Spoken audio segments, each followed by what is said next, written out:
Here you go, divorce papers. Thanks for taking care of Mom. Ethan's words pierced me like a knife, and my heart sank. How could he say that to me after 13 years of caring for Eleanor? A bitter chill ran through my body as he callously dropped the completed divorce papers onto the floor at my feet. Vanessa stood beside him with a cruel smile etched across her face, her eyes gleaming with satisfaction. Make sure you're out by the end of today. Having you here just drags us down. I couldn't believe my eyes. They were actually smiling right after Eleanor's funeral. The funeral flowers weren't even wilted yet, and here they were, already celebrating their freedom. These two weren't human, they were cold-blooded demons, consumed by greed. I bent down, my fingers trembling slightly as I picked up the divorce papers from the floor. I refused to let them see me break. I refused to let people like them win. Something fierce stirred inside me as I lifted my head and smiled widely at them. Perfect. Let's fill these out and get them submitted right away. Their expressions shifted from smug satisfaction to utter confusion. I could see it in their eyes. They thought I'd lost my mind from exhaustion and grief. But behind my smile, I was laughing inside.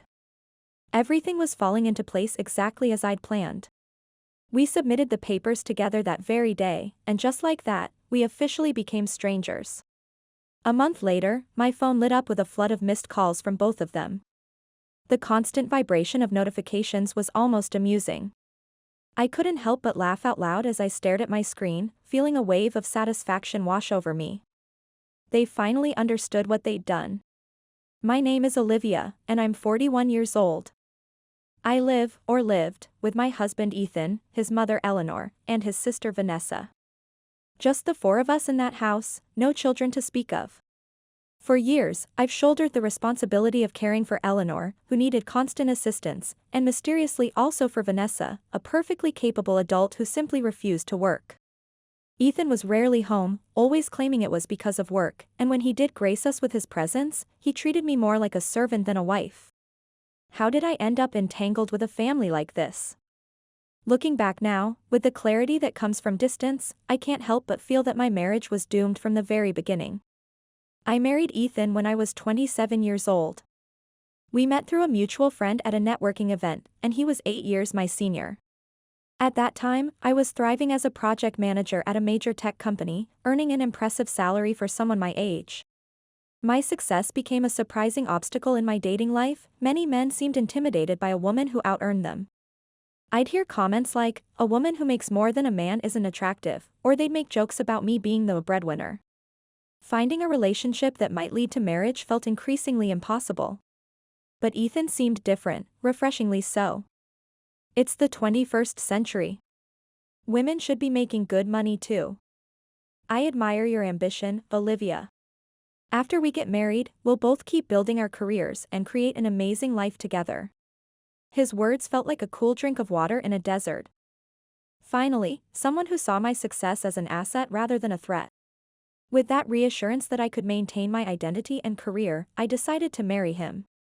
During our engagement, though, he brought up the idea of living with his mother. It's just Mom and me in the house now. Vanessa got married and moved out, and if I leave, Mom will be all alone. I'd really like us all to live together. What do you think? I agreed without a second thought, feeling a surge of empathy. Of course. She's your mother and she matters to you. Let's absolutely live together. Thank you, Olivia. Marrying you was the best decision I've ever made.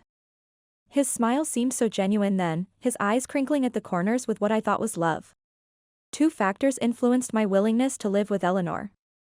First, I'd lost both my parents in a car accident during my college years, leaving an aching void of parental guidance in my life. Second, Eleanor herself was genuinely kind-hearted. When we first met, she showed me nothing but warmth and consideration. Having built a successful career as a nurse herself, she understood professional pressures and workplace dynamics. I was aware of the stereotypical mother-in-law tensions, but I truly believed they wouldn't apply with Eleanor.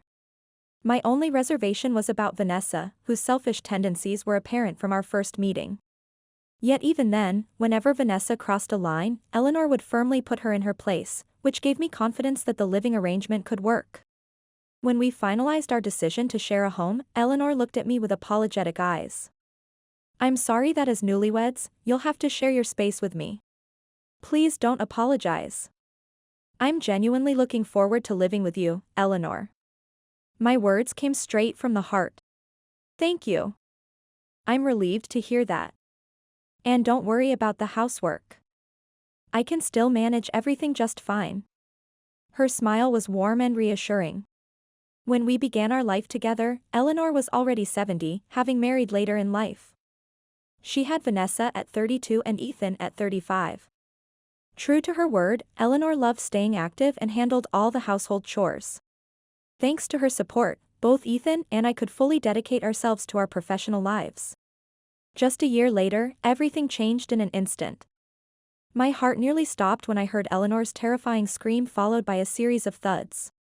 She had fallen down the stairs to the second floor, breaking her back and thigh, leaving her bedridden.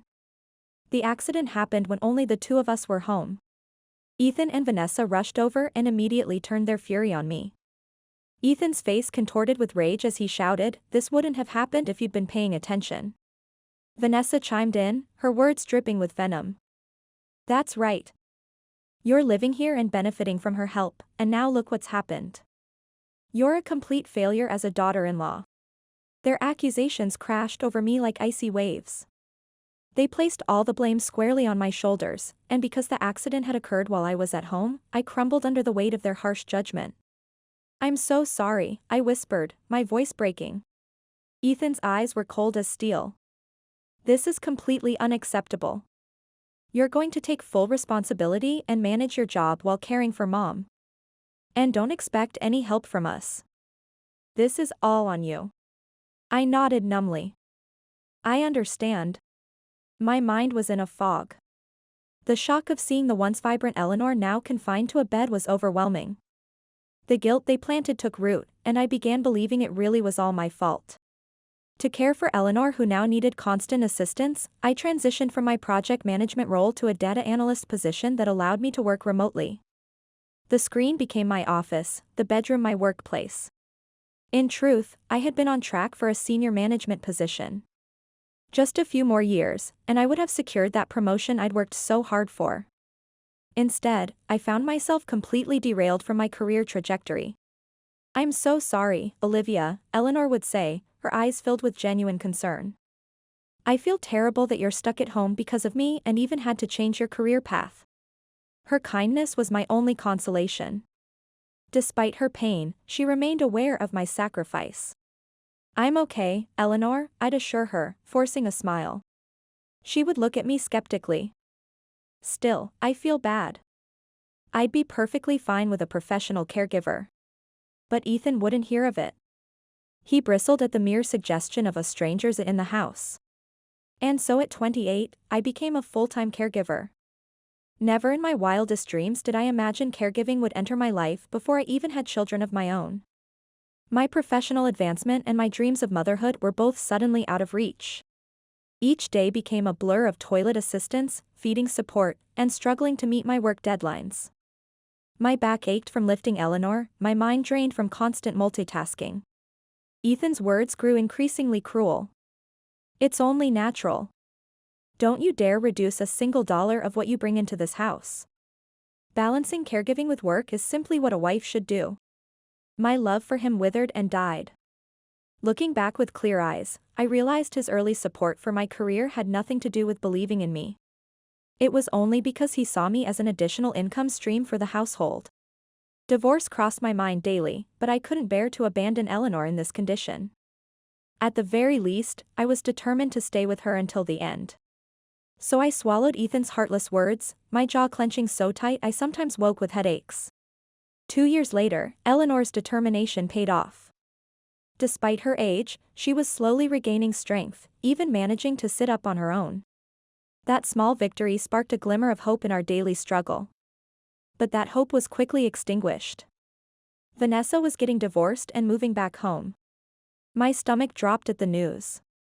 Why is she coming back here? She left as a married woman to start her own life. This might be her childhood home, but Ethan and I live here now. That's what ran through my mind, though I kept my thoughts to myself. But when I cautiously raised concerns, Ethan dismissed them with a wave of his hand. Well, this is her family home. She was a stay-at-home wife with no money. Letting her stay here isn't unreasonable. Don't be so heartless. What he conveniently failed to mention was that Vanessa's divorce stemmed from her own infidelity. Her ex-husband Gregory had been granted custody of their young son Noah. And she now owed both alimony and child support. Bringing her and all her drama into our already strained household felt like inviting a tornado into a house of cards. But I had no standing to interfere in their family matters, so I reluctantly agreed to her moving in, my heart heavy with dread. Olivia, thanks a bunch. Vanessa exclaimed with artificial cheerfulness as she dropped her designer luggage in the hallway. Things got messy, and I need a fresh start. I'll be counting on you. Without a hint of remorse, she promptly kicked me out of my own bedroom, claiming it was always her room anyway. Fighting back tears, I moved my belongings to a makeshift corner in the living room. I tried to stay positive. She might be difficult, but Eleanor is still her mother. Surely she'll help with the caregiving. I clung to that faint hope, only to have it crushed immediately. Why should I do any caregiving? Vanessa scoffed when I suggested she help. It's better for an outsider like you to handle it, right? Besides, you work from home, so you obviously have the time. My patience was wearing thin. But Eleanor needs more help at night now, and I'm exhausted. Any help would be appreciated. Vanessa looked at me like I'd suggested she walk on hot coals. Toilet assistance? Are you kidding me? Expecting me to pitch in is just plain audacious. And that was that. Vanessa never lifted a finger to help with Eleanor's care, marking the beginning of my true nightmare. She lounged around the house without working. And when she ventured out, it was only to shop extravagantly with money she didn't have. She never cooked, never washed a dish, never ran a load of laundry. Somehow, I became her caretaker too, adding her endless demands to my already overwhelming responsibilities. Vanessa insisted that all of this was simply my duty as Ethan's wife. And as if the extra work wasn't enough, she constantly belittled and criticized everything I did. Hey, didn't I tell you I need my clothes washed with that specific fabric softener?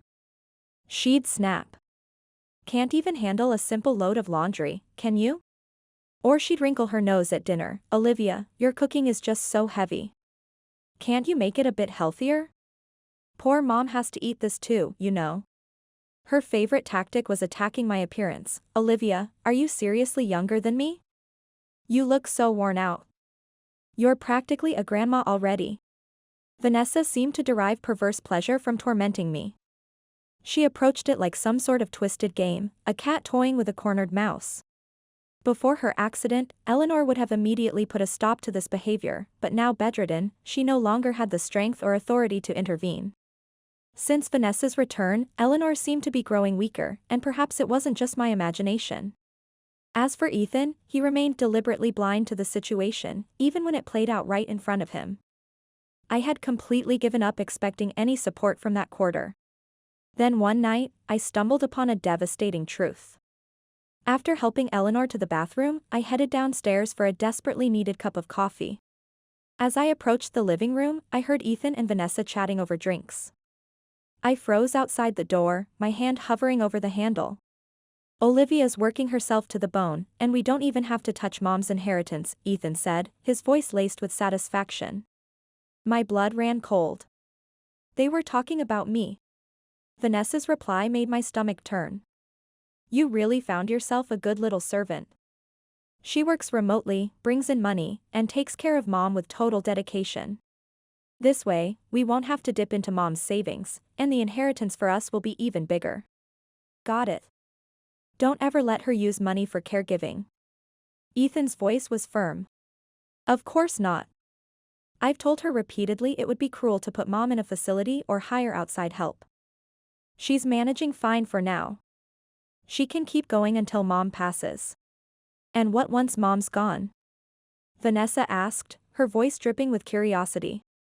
I could practically hear their smug smiles in the silence that followed. We'll kick her out. I sank to the floor, my legs no longer able to support me. My hand covered my mouth to stifle any sound.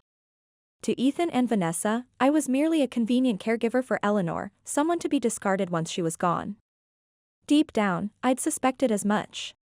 I had already resolved that once this chapter closed, I would walk away without looking back.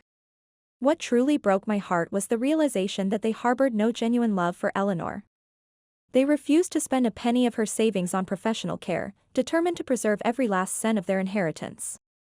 It was revolting to discover their motives for this living arrangement were purely financial. I had never fully grasped the depth of their greed and shamelessness until this moment. I pulled myself up from the floor, my heart heavy with a mixture of sadness and resolve. This can't continue. This isn't right, I whispered to myself, a promise forming in my mind. From that moment forward, the caregiving life became a struggle beyond words. Eleanor's health declined steadily with age, her strength ebbing away day by day. As she lost the ability to perform basic tasks, her confidence withered along with her independence. With her increasing care needs, balancing my remote work became nearly impossible, and in the 5th year of caregiving, I made the wrenching decision to leave my job. How could you do something so selfish? We're losing an income. Ethan exploded when I told him, his face flushed with rage. I could barely keep my eyes open as I faced him. I just can't take my eyes off Eleanor anymore.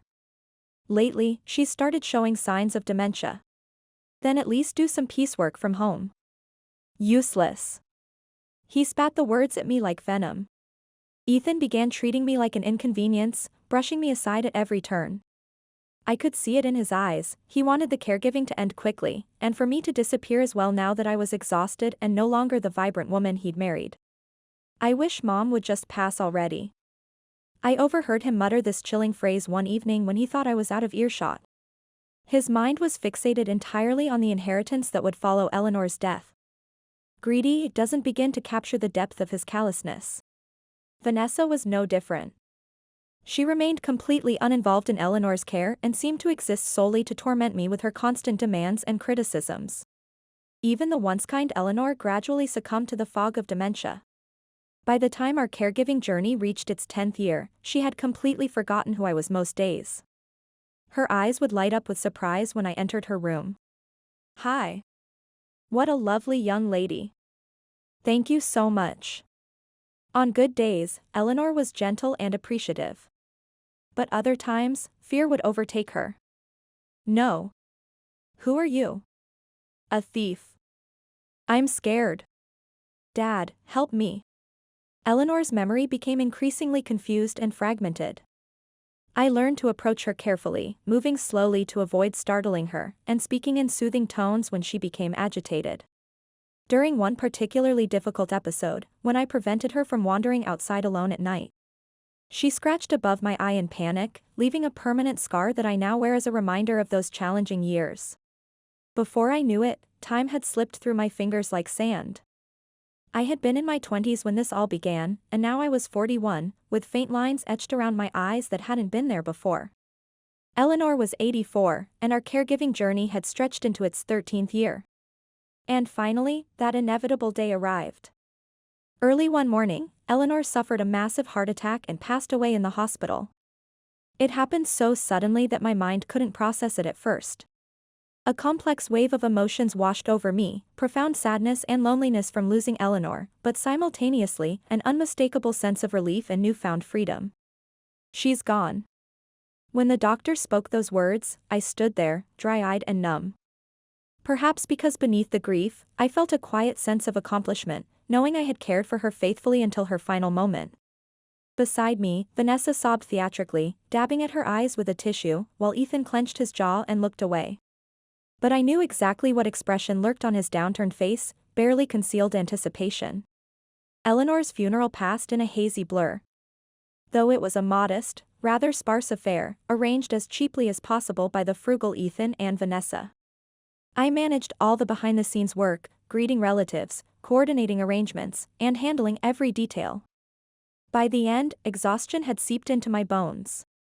As I was cleaning up the drink glasses in the kitchen afterward, Ethan and Vanessa walked in, already changed from their funeral clothes into casual attire, their mourning apparently complete.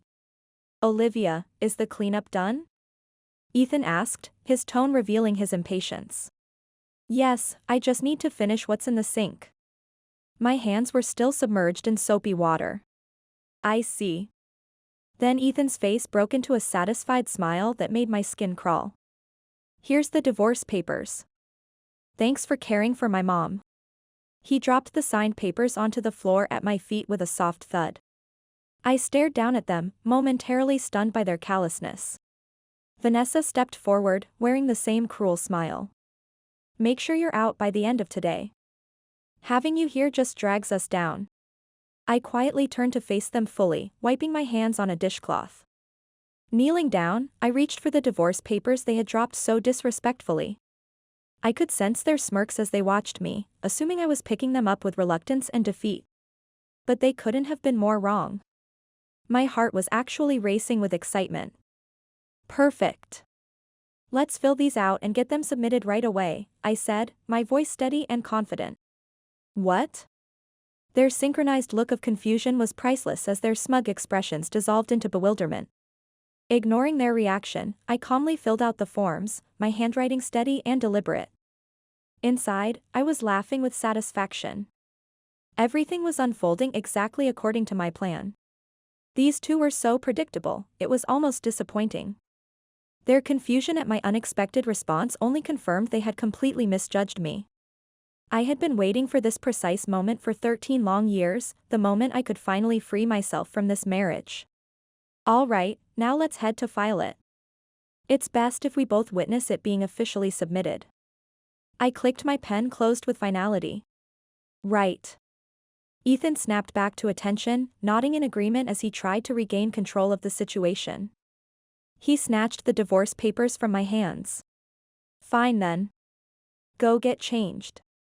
That gloomy funeral attire won't do any favors with the office staff. Calling it gloomy right after his mother's funeral. These two felt absolutely nothing about saying to their own parent. Understood. I left the living room, but not before catching snippets of their bewildered conversation behind me. What's with her attitude? She should be more upset. This is no fun. Come on, she's just putting on a brave face, obviously. But once she's officially out of here, we're free. Legally, she doesn't have any claim on the inheritance, though knowing Mom, she might have left something for her. Best to get her out before she figures that out. Exactly.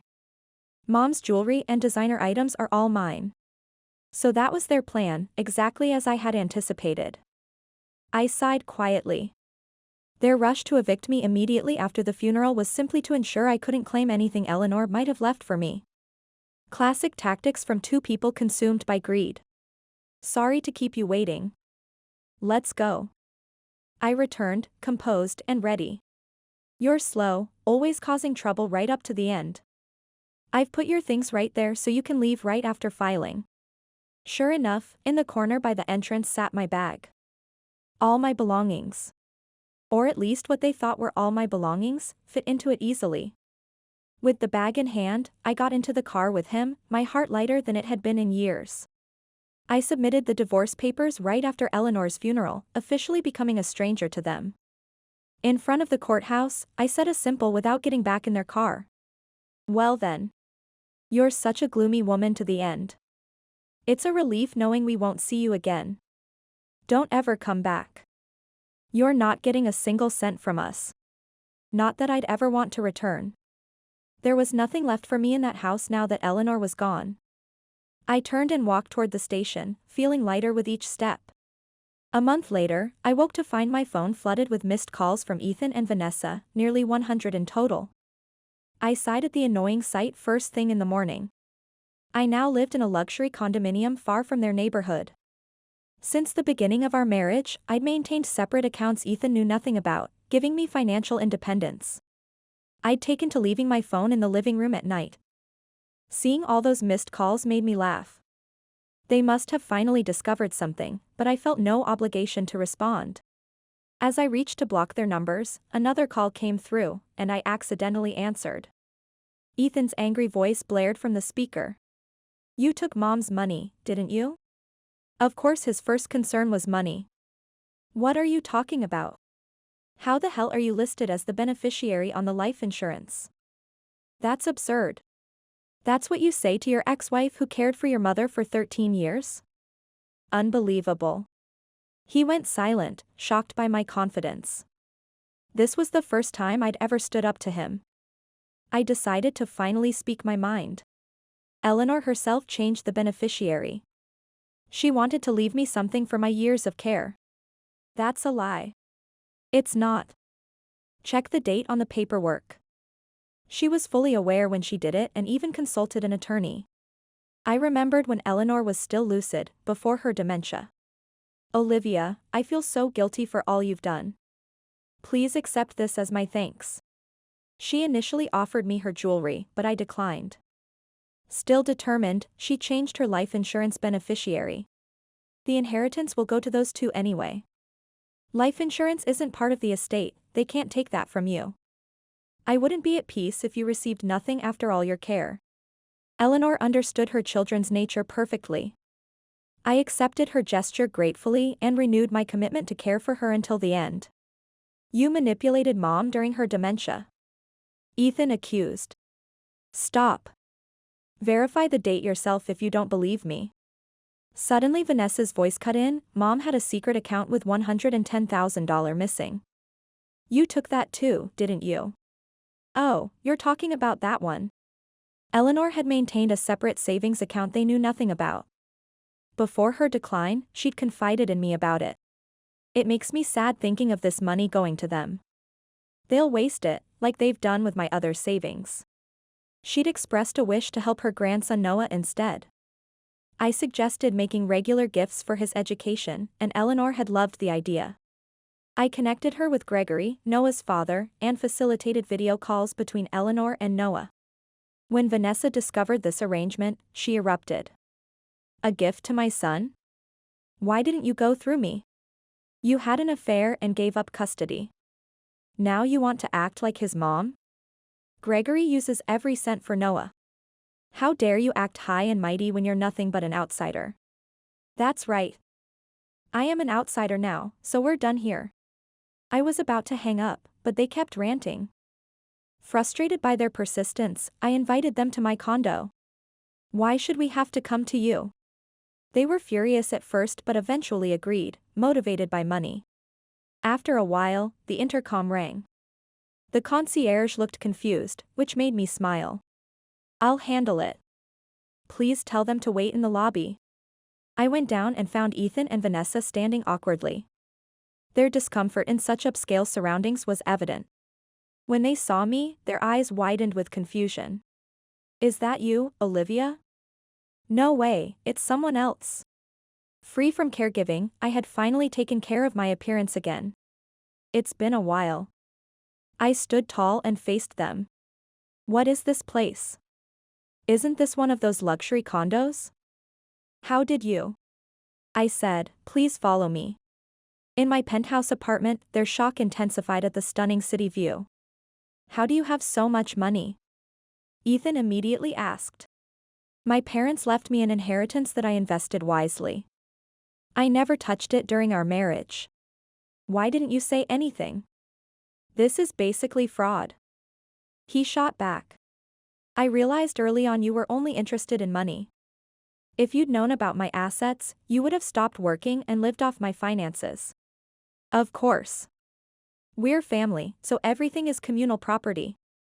I smirked at him. I see. But now we're strangers.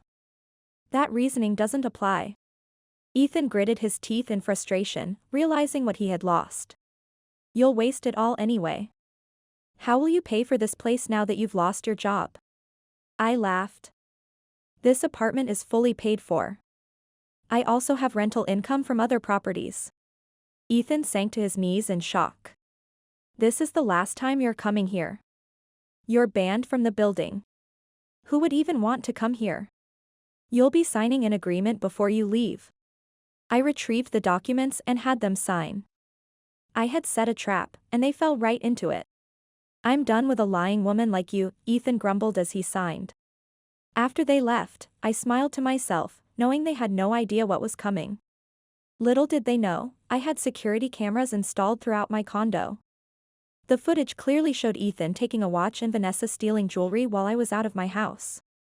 I had placed these items strategically, but their shameless theft was still disturbing. I reported the incident to the police, providing the video evidence. Ethan and Vanessa were arrested for theft. Since we were legally divorced, family exemptions didn't apply.